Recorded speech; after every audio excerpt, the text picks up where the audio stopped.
everybody. Hi. Hello.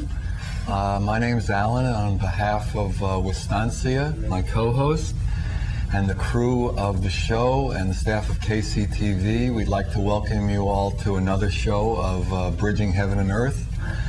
Again, we have a really interesting and informative and really powerful show tonight. We have Julianne Everett on the show, who's been a spiritual teacher and facilitator and workshop leader, just an incredible helper for spiritual growth for people. And she's going to be here, and she has some incredible things to tell us and pictures to show us and just to share a lot with us. So we're really excited about that.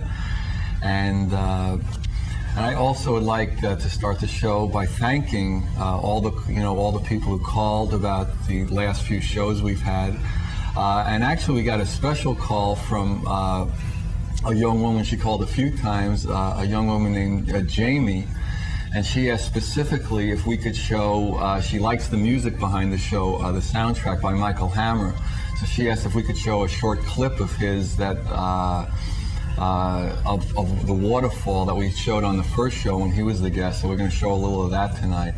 So it should be really a powerful show, and we hope you all enjoy it. So as we normally do at this time, we have Wistancia leading us all in an invocation and a short meditation, and then a lot of things are going to happen. So we hope you enjoy it. Wistancia? Thank you.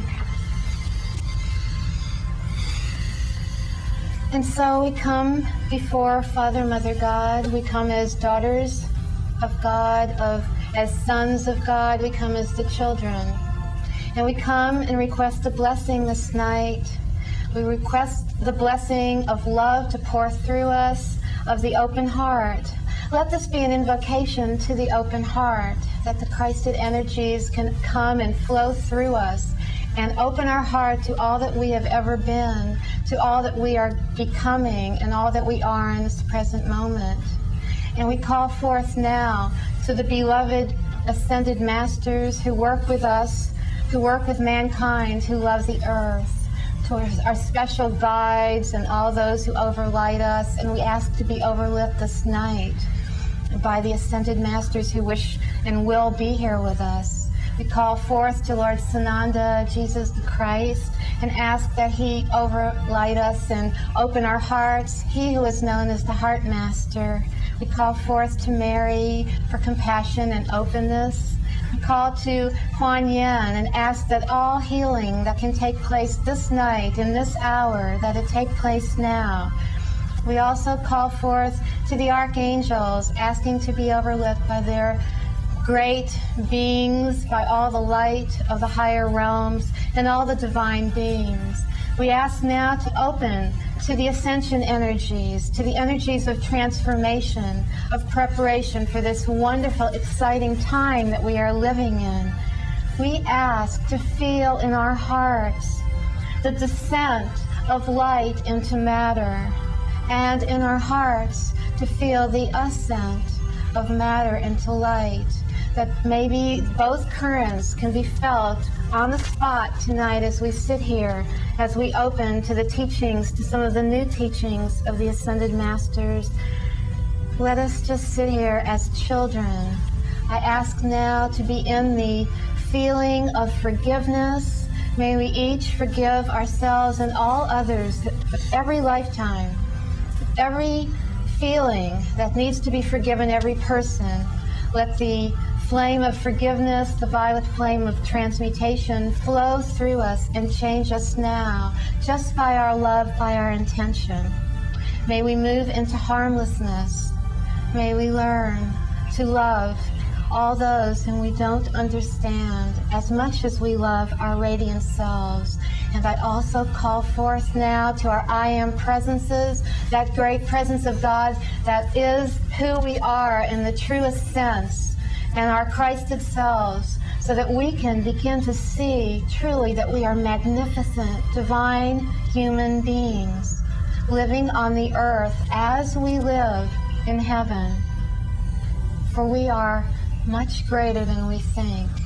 So please let us all just together link heart to heart and soul to soul. Link with whoever's in your home, whoever's in the studio, and if you are alone, link with an angel or your favorite master or your pet or whoever. Link your heart now with each other. Let us move, as the dolphins say to move, in formation together, and link and move into our hearts and send our light down into the earth and ask to receive the light back. Send our light up into the heavens and ask to receive the experience of the light coming from the heavens into us as we move into silence together.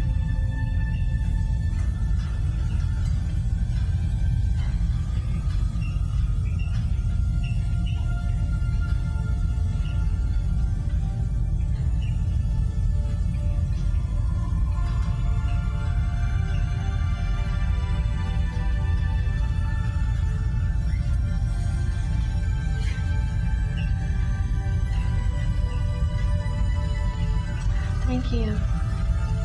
I'm really excited about tonight. I'm excited because I have read Julianne's book. I've spoken to her, I've met her, and she has a lot that I know that being in her presence I can learn. I feel like it's a gift to have her with us tonight.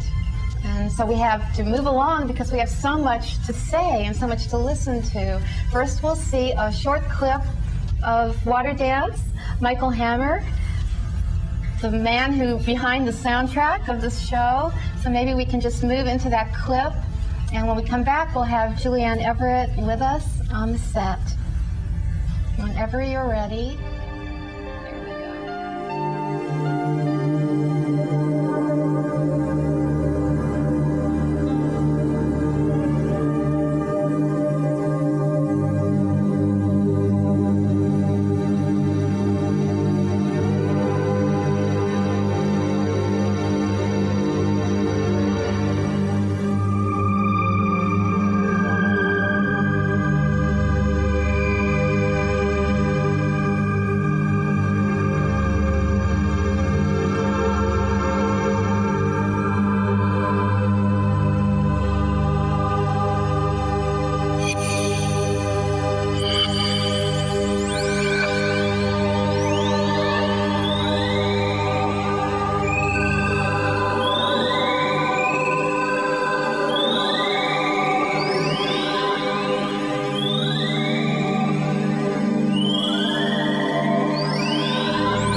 Thank you, Michael Hammer. I'll have to send this one out to you.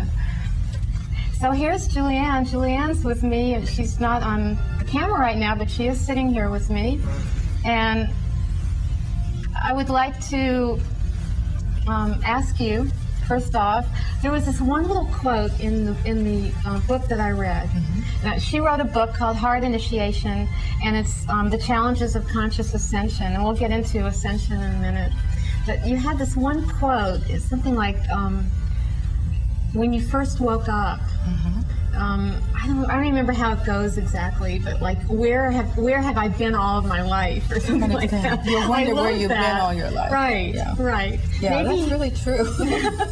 maybe we can talk about a little bit about like your beginning with that and what, how that triggered, when you actually woke up and thought, who am I? What am I doing? I know that for you it was in the 60s, wasn't it? Yes, it wasn't exactly that I had a feeling of who am I and what am I doing here. It wasn't like that, actually. My husband was out of town for 10 days. I was a housewife. I led a very ordinary life with a couple little children, relatively happy. And when he was out of town, it was like someone took the top of my head off. And I suddenly was not even living in this world. I was seeing into the Akasha, which are the living records around the planet. I was seeing flashes of the past and the future. I really didn't know whether it was And you past don't or even know what the future. trigger was, just No. just that he was out of town, though. Just that he was out of town. And that's a funny thing because it must relate somehow to the energy. I had to be alone at the time, and I never really have quite But all of a understood sudden, the top of your head was off. that. Yeah, all of a sudden. I was living in other dimensions. Then I was aware of a presence, and that presence introduced himself to me as the Christ and as Mary. And they would go back and forth. And I wasn't particularly religious, so nothing led to this either spiritually, religiously, or metaphysically. But I So you began weren't to... involved in any spiritual path? No. You didn't, a lot of people in the 60s did drugs as an awakening kind of thing? No, Well, no. one way or another. But you She didn't do drugs. didn't anything like that? No, you No. couldn't see any trigger that you could... No, that I could Yeah, put that's my interesting. finger That's on at all. amazing. Were you Yeah. meditating? Did you? You Nothing. weren't even meditating? Oh, wow. You were Just- My targeted. sister was into metaphysics for 5 I've been years. doing too much. That's no. And I remember calling my sister up and saying, "Are you praying for me? Are you doing something special? Because I'm not the same person." And I would be up almost all night long. I would communicate with my children in a completely different way. I wasn't a mother. I became like a soul or a spirit or something, and I would communicate with them as though we were just all living in this glorious place. It was very heavenly, but it was also got to be very scary for me because I realized I'm Right. not living in the same reality anymore that other people are. Wow. So I actually began to ask. When your to go husband see- called during this period, what'd you say? Something's weird. I don't remember that, to tell you the truth. I think that I just cooled it for a while. I don't believe that I But you really came right out. At the top of my head is off. What do I do about it? Right. Yeah. When he got home, actually, he was Right. very concerned. So I was glad Right. that I didn't upset his business. Right. Right. Julianne, was this when you had in your book what you called the anointing light? Did it happen during this time? The anointing came a little later, and it started in the middle of a dream. I didn't know it was the anointing at the time. All I saw was the sun was rising, and all of a sudden it got so bright that I said, I have to come out of this dream because it's really blinding me. And when I opened my eyes, there was this huge ball of light in the room, and it began to vibrate and pulse and then start coming towards me. And it took me years to find out that was actually my soul and the light of my own being that was coming into this body. When it started to enter the flesh body, I began to turn into just light. I could not see any more flesh. And just in my innocence, I went, oh my God, I am the light, I am the light. I wasn't trying to be, Right. spiritual or say anything. It was just an You were the incredible light. experience. Right. I mean, that was just the experience of it. Yes. Period. No Period. philosophy. No, nothing. No, Just no. I am like Did this. someone And the tell body you what began it to was? disappear into light. And I saw the possibility of that. Since then, that turning into light has happened actually several times. And one time my husband got to see that. He actually saw it. He saw me disappear. He didn't see me turn into the brilliant light, but he saw me disappear. I said, I can feel that it's happening. I said, come in. I don't know why we do it this way, but I said, come in and look in the mirror. So instead of looking at me directly, we both look in the mirror, and then he saw me disappear. That's happened. How long were you several gone? times, really. I don't know. I didn't tell him. You're in a I completely mean, did different he state of say that you were gone, like certain... Probably and then just seconds or minutes. I don't know. That's hard to Do you know. remember what was So he going was on? prepared for this by this time?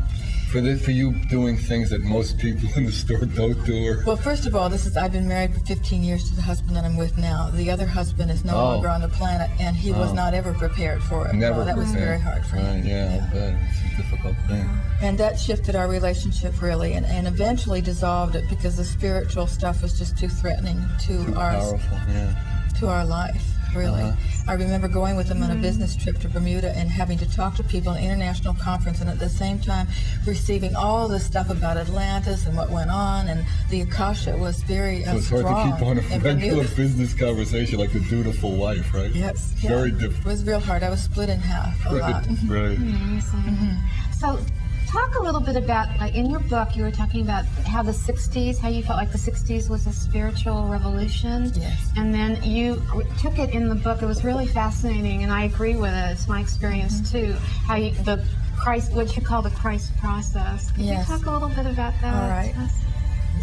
In the 60s, now this is only in looking back, I feel that was the beginning of a spiritual revolution or a reformation and a movement of the Christ, which is what he's told me since then, of the Christ to imprint the Christ consciousness into a large number of humanity. Many years later, in 1986, there's the experience then of going to Israel, which I'll get into later, but that's where I really got to see that the Christ was going to start overlighting groups of people. And it's interesting because it was shown to me that it would be groups as well as individuals, and the people coming together and beaming in the Christ consciousness was very, very important.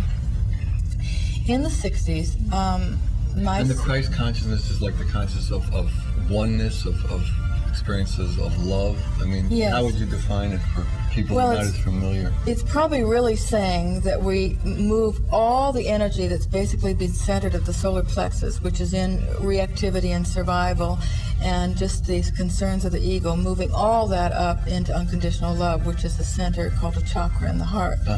And moving all the attention there. So it's shifting the whole fulcrum of our being. It's like we're actually going to start feeling like we don't have a base for a while as the movement goes. Now I say we, I can't really speak for we. I can only say that I went through the experience. Everybody's moving in at different times. A whole group of people went through in the 60s.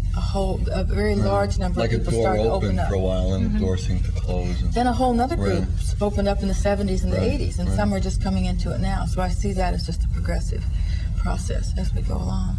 Is that enough on the 60s? Talk a little bit, about the 60s, but moving on to the Christ process and the crucifixion and the resurrection as experienced by us, Okay. not as by Jesus, All because right. I think that's really fascinating. All right. As we move through the anointing by light, which is the awakening, which is saying basically, I'm not just a human being. I'm connected to a whole body of intelligence. Let's say the Christ intelligence. I'm connected to the universe. Actually, I'm connected to the cosmos. At that point, there's a series of transformations that go on in the body and around the body that begin to take us through what is the crucifixion, which is the releasing, really, the dissolving and the dissolution of that which is no longer serving us. So it's a kind of a death, but I hate to use that word. It's just a letting go of all that is not in harmony with the Christ vibration, which is not just something that's coming to me. This is written about in Hopi prophecies. This is written about. Scientists are talking about the coming into the photon belt, some things which we'll get into in a little while if you'd like to. But basically, the crucifixion is the letting go of the old and the past and the play of the ego. And the egos had to have a play in order to survive, in order to make it this far in the world. There had to be a kind of a separation, and that's part of the mastery of this planet, to go through separation, to go through actually negativity, and to master negativity, and to come on top of it, and to realize that we have a dominion in this world. It's a very interesting planet to choose to be incarnated on. So then the next level is basically the resurrection, which means you start lifting the energy fields in the body into a new vibration. So that's after the crucifixion and the resurrection are actually kind of a simultaneous process. Right. One's a releasing, one's a bringing in of the new. Emptying out, bringing in the new. Now, after witnessing this for 30 years, I see that it's a continual, ongoing process. And it may never end as long as we're on the earth plane, as far as I know. It could be that each incarnation we simply leave at a higher level than we did the one before. There seem to be an awful lot of people who are now concentrating on the Ascension. The Ascension is, to me, just a shifting into one's higher consciousness. Once you reach a state of the ascended consciousness, I suspect that it doesn't make any difference whether you're on Earth or whether you're on Venus or whether you're on the star system of Sirius, because you're living in pure consciousness. But even that goes on and on and on. There's cosmic consciousness, which is a little different than just Christ consciousness. It's a higher level. If you imagine the soul as a singular point of divine intelligence, imagine the experiences of the soul escalating on and on. This might be a good time to actually show the presence while I'm talking about this. No, they're talking to the director. The cameraman's talking to the director. So we're going to line that up for Julianne. Yeah, if we can line that up, then it's probably easier to talk about. The big one. Lift.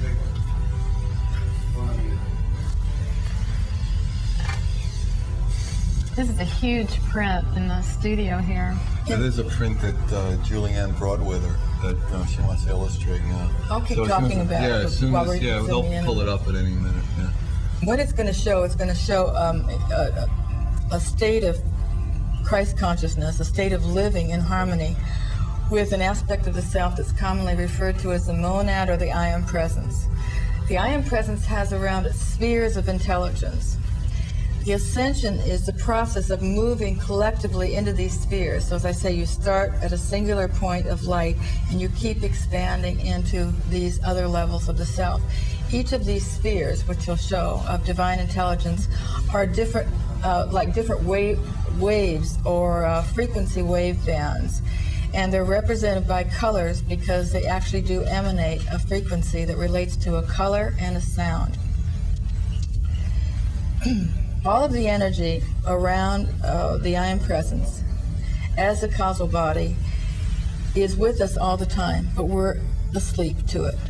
So we live in a third dimensional reality that basically encompasses the astral, which is the closest body in. It's the emotional body. And when people are taking pictures of the aura, for example, with Kirlian photography, they're getting just little glimpses of the astral body generally, maybe a little bit of the higher bodies. But this picture shows you a sense of the I am presence at the top, and you'll see that there's a shaft of light coming from the presence into the being below, which represents the human initiate or the human incarnate soul.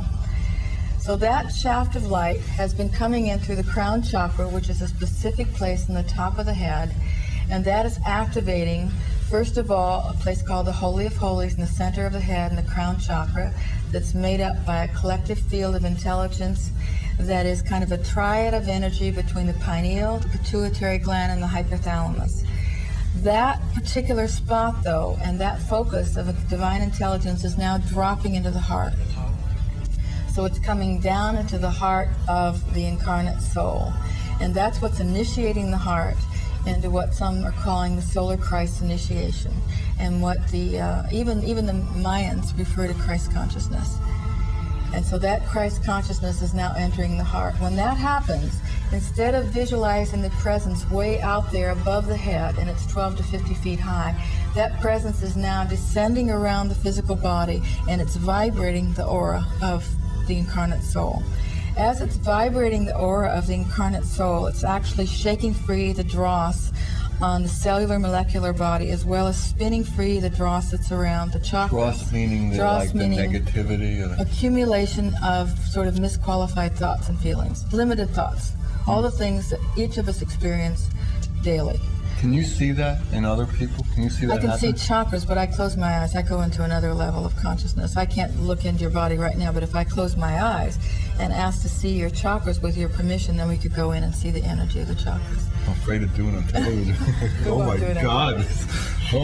And anyone can just call forth, like in the invocation. Yes. It can call the presence Absolutely. to come closer. I mean, it's there. I always picture it almost like a big mushrooming kind of energy that's like huge, just huge. It's like each of our God presences, and it's linked with all the other I am presences. It feels like it's linked. It's not like a real separate thing, and that we can call it in to become more familiar. Yeah. We can actually, like reach up to it, like kind of like that, and It's I do vital. that. Yeah. It's really vital if we're going to make this shift successfully into the next frequency or the next dimension or the next wave band of energy.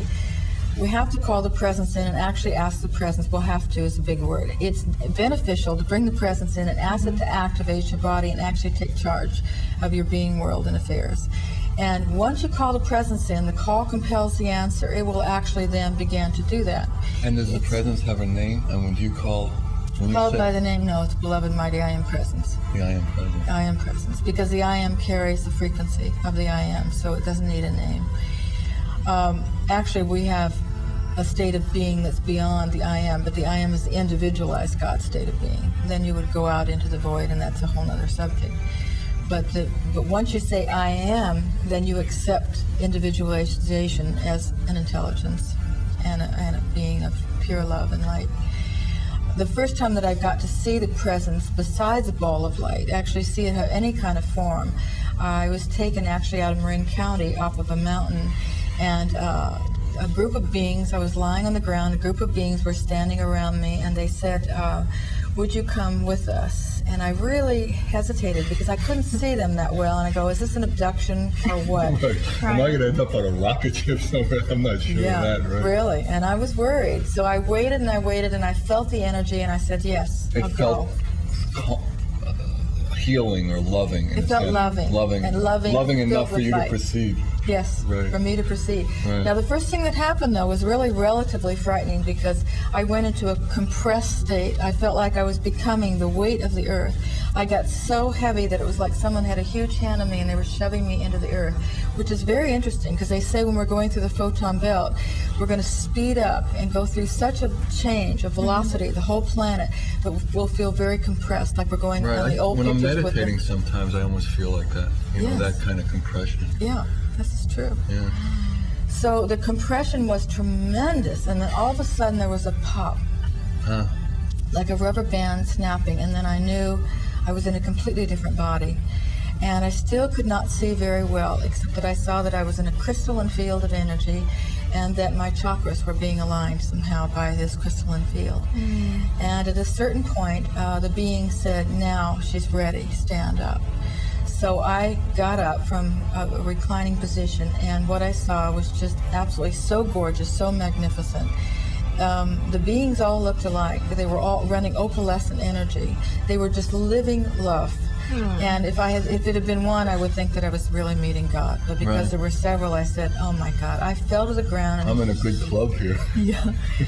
I fell to the floor in a heap of tears, and they said something kind of interesting. They said, if you cry too hard, you'll go into your emotional body, your astral body. Right. It'll bring you down almost. Yes, Right. you'll actually go back into your Right. body. We need to have you now More in stand control up. in a sense. Right. And they beamed in with prismatic rays of light. They beamed in out of their forehead, and they went chakra by chakra. That's when I understood more about chakras, because there was a whole block of energy that came in then.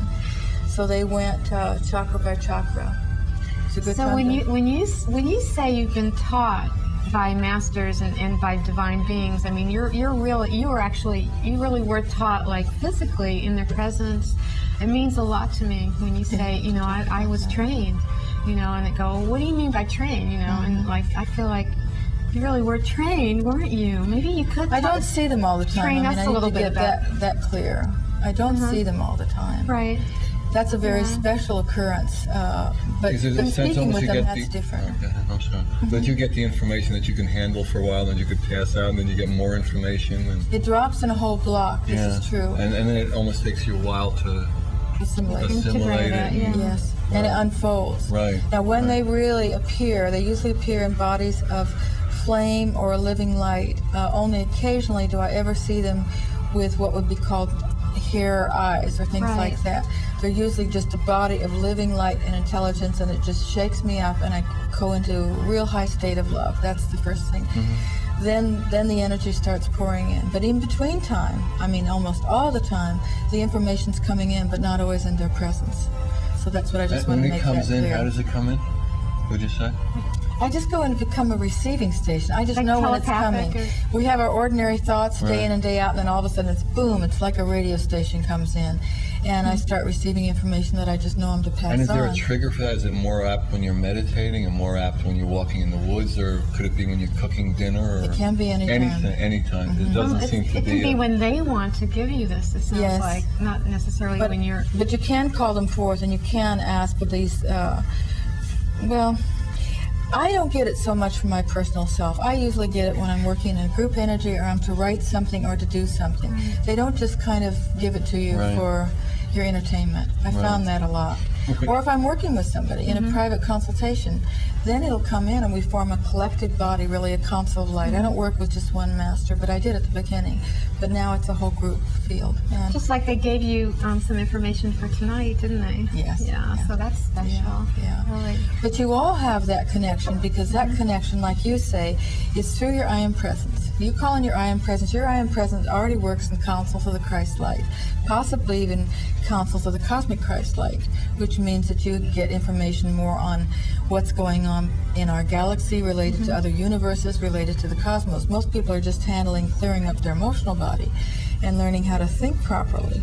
But while that's going on, you are already, all of you, working in collective fields of intelligence in other bodies all the time. We're not just the singular. This is kind of the most asleep, most dense aspect of us. We have all these other We try to have bodies. that on the show every Right. week. We bring that. Do you want to show the chakra chart and maybe talk about the 12 chakras? Yeah, that would be Okay, good. yeah, we should, get that set up. Yeah, you can start talking about it. They'll set it up. All right. Yeah. The chakras have been up to now. First of all, a chakra in Hindu, Hindi, Hindi, I always thought it Hindi was, yeah. means a wheel of spinning energy. So a chakra is basically like a control center that's in the subtle body. The chakra is the first receiver of prana. Now, prana is not just light floating around the heavens. Prana is very specific God light that stays qualified as light all the time. It comes to the chakras, and the chakras act as kind of a filtering station for disseminating that energy through the rest of the body. It first goes into nadis, which are etheric nerve channels in the body, which then transfer that information into the central nervous system, and then into the endocrine system, then into the glands, and then into the blood. And so it's coming through, always through these chakras from the divine. The chakras then qualify the energy. Thank you. So here you see the chart, and you will see basically all but one chakra, which is at the bottom, beneath that silvery chakra at the bottom, which is really opalescence. There's one more chakra, which is the root chakra. The root chakra used to always be, in the old system, red, and we dealt with 7 chakras. There were red, orange, yellow, green, blue, indigo, or violet and indigo. Indigo and violet. I don't work with the old chakra system. I think it's indigo and violet. Now, in order for us to shift into the new system of intelligence and into the Christ consciousness, these old colors have to necessarily change, because the consciousness changes according to frequency, and frequency is color and sound.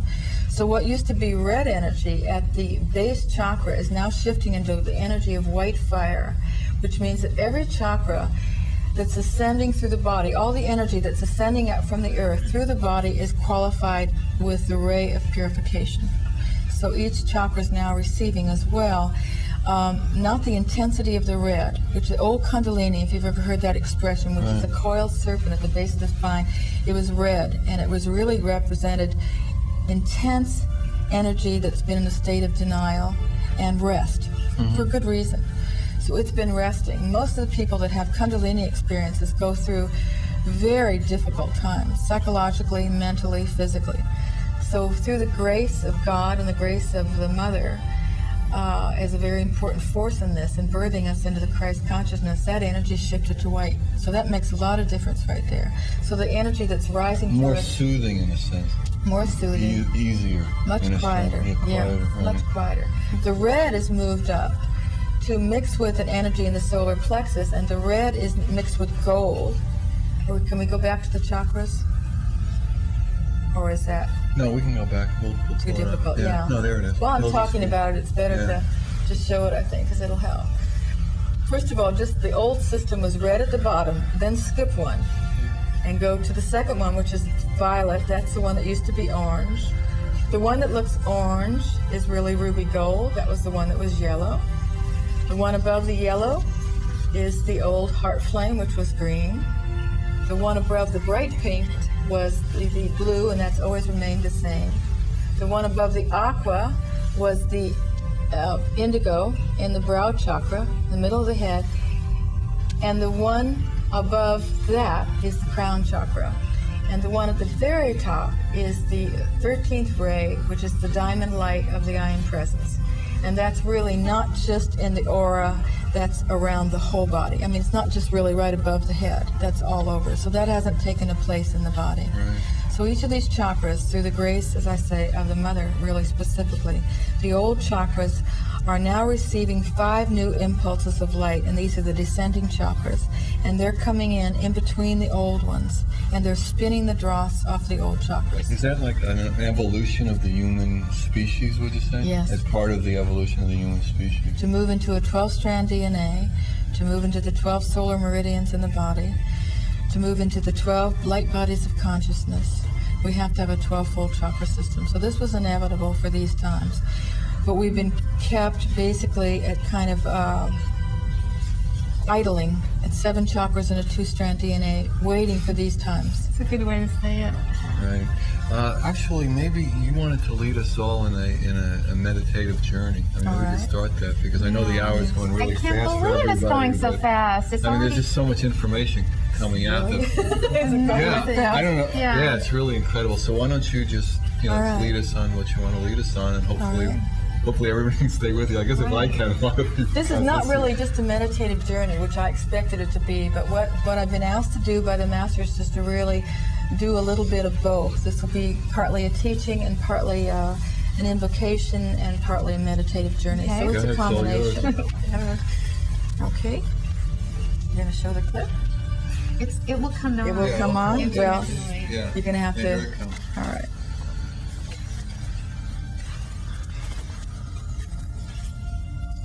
Estancia has already done a beautiful job of calling in the Masters, but I would like to just quickly do that one more time by saying, Beloved Mighty, I Am Presence, great host of ascended Masters and all great beings, powers, and legions of the Christ light, including the beloved archangels, the Elohim, and all of their celestial hosts. I would like to call forth the guardian angel or angels of all those watching, as well as one known as the body elemental. The body elemental is like a deva, like an angel who just has one specific function in your life, and that is to watch over the intelligence of your body. And this deva or body elemental has been with you supposedly since your very first incarnation, as has your guardian angel. So I want to ask those two to stand on either side of you if it is in accordance with your will. And these beings are really quite familiar to your energy field, so you're not going to be disrupted by them in any way. They're already around you all the time. Humanity is quickly learning that this precious planet is truly a field of dreams, a place where we come to learn how to manifest our desires using thought and feeling as the sacred fuel that we need for igniting ourselves into action on the physical plane. Although this beloved earth appears to be a heaven to some, it is always functioning as a wondrous school. It is sometimes a hell to others, but needless to say, it is always a school, a grammar school to some, a high school to others, and a college or graduate school for those who are here to receive their higher degrees of mastery. We each have a specific curriculum for soul advancement, and it is individualized and multi-leveled according to the development of one's physical, emotional, mental, and spiritual vehicles. For thousands and thousands of years, the people of this planet have existed in exile from the rest of creation, separate from their true heritage as the sons and daughters of God. Many have forgotten that their ancestry might even include a few relatives from other stars and planets. We speak of God and the Holy Spirit with our minds, but for eons of time we have not felt the truth of this in our emotional or our physical bodies. According to Eastern teachings, we have been in the Kali Yuga, or the darkest of ages, for almost 26,000 years. To survive during this period of spiritual darkness, we became struggling separate egos, and our minds became our mentors. As we awaken, we are remembering that we are not, and cannot possibly be, separate from Source or from each other. This is at once a powerful and a frightening revelation. For the lower ego knows that it will not survive in an enlightened world. The ego is making a last effort to control the soul, but day by day the soul is actually unveiling the truth of the spiritual self. Many, many beings have volunteered to incarnate during these transformational times in order to awaken us all into a greater frequency of love and wisdom.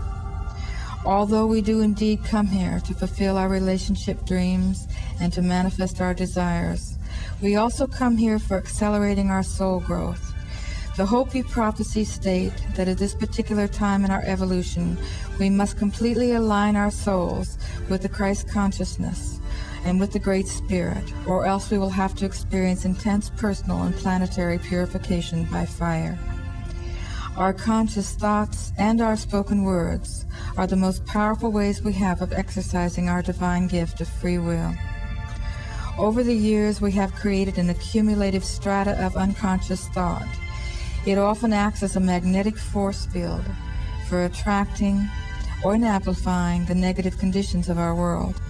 Until this area of the collective self is understood, cleared, and cleansed, humankind will keep wondering why certain countries or groups of beings appear to be victims of outside circumstances.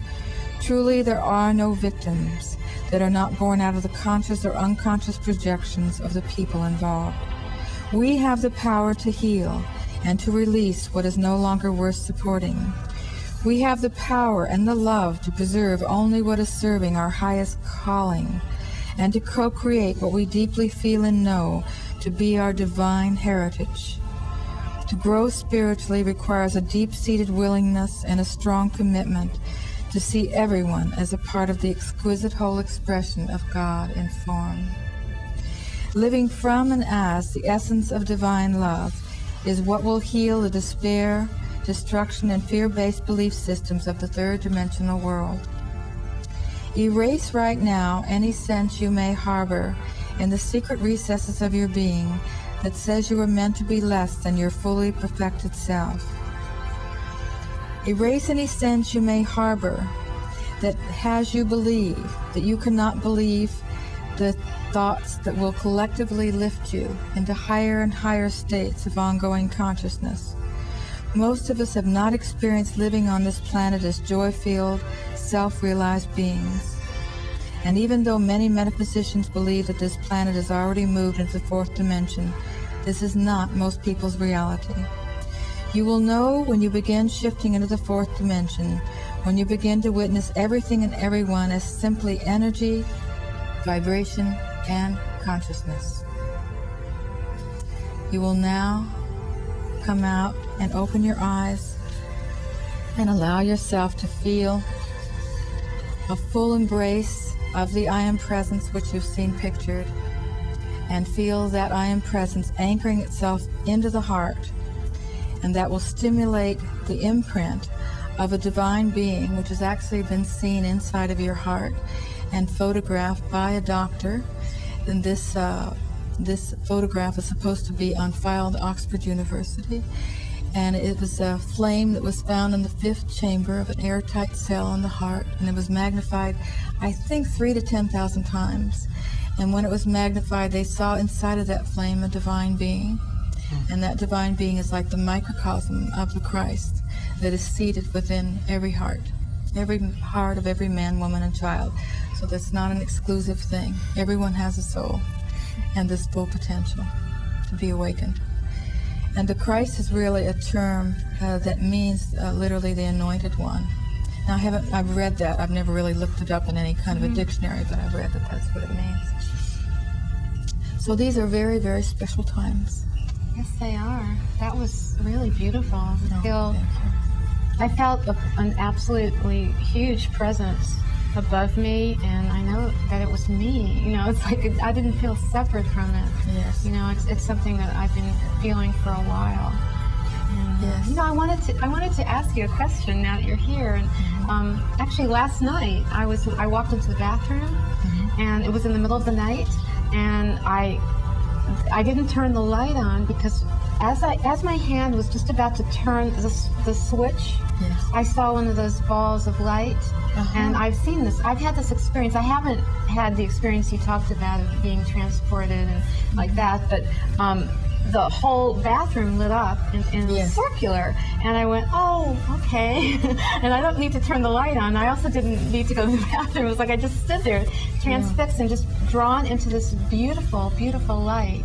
How interesting that you'd have that last night. I did. I thought it was. It was like, oh, Julianne's coming tomorrow night, and I'm having an anointing experience. And it was just like that. It was like dripping light, and it was just. It looked like it was about a foot or two away from me, but I couldn't tell perception anymore. Well, your eyes probably picked that up, but it goes out. Actually, it goes on and on and out, just like a radio wave or something, where it's intense in the middle and then it just goes out and out and out.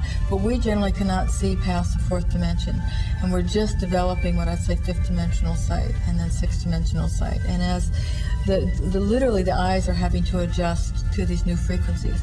One of the ways they're doing that, I'm told that there's etheric healing teams that are reconnecting the brain stem and the medulla oblongata, where the nerves come through the base of the skull here. They're reconnecting that back into the Holy of Holies in the center of the skull, that space I told you about. And they're reconnecting the pituitary gland with the all-seeing eye, so that we'll begin to see more and more. And the reason that doesn't happen is that a lot of people get caught up in phenomena if they have too much opening of the third eye. And then they get interested in that and they forget about developing their Christ consciousness. And they also so they start judging what they're seeing and they begin interpreting it miscorrectly. So they've taken away that ability until we can monitor ourselves and really a lot of this rewiring, and it almost feels like my brain's being rewired. It is. It does. It feels like that. And I was told that I would begin to see holograms. A lot of this happens at night, doesn't it? Yes. It seems like it happens at night because we're in a receptive state and you have nothing else to do. I mean, it totally makes sense. That's when we go to school. That's when we go to Ascended Master retreats. That's when we have these alignments made with the etheric bodies and the physical body, meaning that the cells, the spiritual part of us, we have a diamond light body inside of us as well as one outside. And that diamond light body is activating these nadis, or these etheric nerve channels inside of us. And I have actually seen a person, as a matter of fact, my own husband, transfer and become a diamond light being. So I've seen that once, so I know the truth of it. And every particle of your being is light. And everything just vibrates with an intensity, a blinding intensity. And his eyes became two blazing suns. So I said, that's our potential higher diamond light body. So that's a real thing. Julianne, can we go to the audience and see if there's any questions for you about Ascension or anything? Let's see what's going on here. Does anyone have, please don't be shy, a question? Anybody? Julianne, do you know why this is happening? What is the purpose for man to be on this planet at this time? Well, the purpose for all incarnate souls at this time is to prepare to go into a massive amount of light. Now, scientists have known about this light, and it's called the photon belt, and they've known about it since for 33 years. And let's just put it this way: they announced it 33 years ago, and they started talking to certain people about it, and then it was kind of kept hush-hush, and now it's coming out again. Photon belt is a period of 2,000 years where we move into intense light, and it has to do with the revolution with the full going around of the whole solar system, and that means all the other planets and stars around our great galactic center, which is Alcyon, the brightest star in the Pleiades. As we revolve around that, everything changes on this planet into light, so that everyone that's incarnated this time wants to go through this experience, which makes it a tough time because everything that isn't of that light is being spun off. See? So, does that answer your question? Okay. I can't believe it, but they just held up a sign saying how many minutes, and we don't have a lot of time left. I know, Can we it's go amazing. into your experience with the Christ at the Sea of Galilee? And maybe we can show also that picture of Sananda at some point, because it's so wonderful. Yeah, it can go along with this. Just start talking, I'll set it up. I Okay. have to work the cameras and come around. this is, I don't know if I can do this quickly enough to serve us. And it's a very sacred experience for me, and for a while I didn't even speak of it because I'd tell it and then people would go, well, why doesn't that happen to me? And that's exactly why the masters don't appear very much, because everybody gets caught up in wanting to have the masters appear and the phenomena of it. But I went to Egypt and then to Israel in 1986. 3 days of absolute preparation by Mary and angels. They would stand at the foot of my bed and they were kind of like rewiring me. I had no idea what they were preparing me for, and I'd be crying and laughing, and I would really, really be in an altered state of consciousness all the time. My husband would help me just kind of make it down to have some food. And at one point, he said, we need to change our room. We're looking at the swimming pool instead of the Sea of Galilee. So I didn't want to go through the business of moving, but he said, I'll do it, I'll do it. And he was completely guided to move us over the Sea of Galilee. So on the third night, probably about 4 o'clock in the morning, 2 hours before dawn, the ceiling of the hotel room went off. We're in Tiberias now in the Sea of Galilee. And I saw 3 light ships just go right over, and it started pulling my body right out, and I yelled to my husband, they're here, not even knowing what that meant, really. So at that point I said, what do you want me to do? And I knew this was good. I knew this was not any kind of negative alien force. So they said, wrap yourself in a blanket and go to the deck. So I went to the deck, and I started vibrating so hard that I didn't think I could stand the energy without either passing out or going to sleep. It's a funny thing because you're so excited, but I actually just started losing consciousness. Then this great, huge Merkaba, which is a vehicle of living light. It's not a spacecraft, it's just a light field. I felt it pulsing above me, and big crosses of light came down the Sea of Galilee, and then this golden white body projected onto the Sea of Galilee. And then we began communicating, this being and I, for about 2 hours. To tell me who he was, he took this light body and he would go over to Capernaum, which I could see, or up to Mount Beatitudes, which I could see, and there'd be an explosion. Where his body had been as Jesus the Christ, there'd be an explosion. So somehow, when his light body would regroup with where he'd been, it created this phenomena. So that was his introduction to me. Then he showed me various things that could take place in the planet, including at that time, even a very drastic war in the Middle East. He showed me all these things so that I would understand how important it is that we shift our consciousness, and said the same thing that he told me in the 1960s. Every single prophecy that we hear now, every prophecy can be changed by consciousness, unless there has to be some sort of very definite rearrangement of the earth, a little bit of shifting on the axis or something like that. But basically, we have no idea how much dominion we have to shift the consciousness. And he would go off of the Sea of Galilee, and he would go up to Mount Beatitudes, and there'd be little circles of white light. And he said those were the light workers on the planet, although he didn't use a term like that. I'm trying to translate this all. But there would be groups, and then he would take his golden body up, and he'd keep overlighting all these groups. And he'd go back and forth trying to give me this whole thing in holograms as well as in telepathy. And then at a certain point, I asked him, I said, would you please come closer? I really I want to see you. He said, if I come too close, you really won't be able to take the energy. So he set this great pink cloud up over me, and I just got consumed in love. And it ended about the time that the sun was rising. He said, I will have to leave when the sun rises. And so that's the way it ended. Did we show that picture? Yeah, that picture of the Christ was the Christ appeared to Dr. Steinbeck, an Austrian archaeologist, in 1961 at Chichen Itza, which is a Mayan temple site. He appeared there because the Mayans and the Tibetans were going to meet this very last March 21st to seal an old agreement that would open up all the encodings that are in the pyramids, all the pyramids of the planet. The capstones went back on that day, etherically.